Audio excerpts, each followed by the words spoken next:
Okay, where do we draw the boundary between the private life versus public life in the context of this discussion? And then beyond that, what is legally permissible as far as when the evidence is required in terms of legal process? Because police or legal system depends on evidence. So what is private? What is public? Public in the sense that you can take to the court and everything, this is public. And then how the evidence can be presented, what evidence can be presented, which are permissible in this context into the court, or for the, where the police can act. That is a whole nother session right there. But David, perhaps as our state representative. Yeah.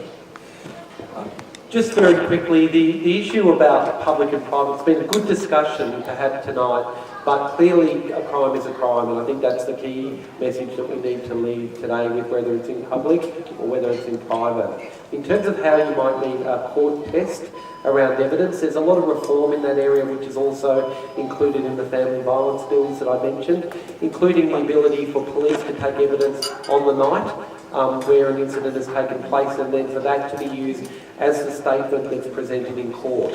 Up until now, people have often had to be re-interviewed and give new evidence, and then also have had to testify in a court of law and be subject to cross-examination. All of that is regarded as being significant barriers to stopping people have these matters being properly heard in court, and there's a lot of evidence reform about that. But ultimately now the police are very important players in collecting evidence at the point of the incident to allow a prosecution to take place.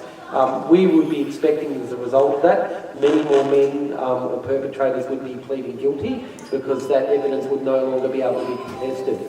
The key issue then is what do we do then in terms of making sure that those men get the support that they need and that the victims of the violence are safe. Ladies and gentlemen, it's been a very thought-provoking evening this evening, and I'm sure that it will provoke us all to further action, education and engagement on this topic.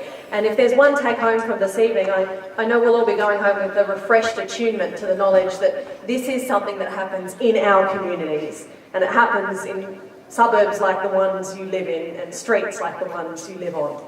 Ladies and gentlemen, please would you thank our distinguished speakers this evening, Martin Fisk, Mary Pekin, Dr. Tamina Rashid and David Matthews.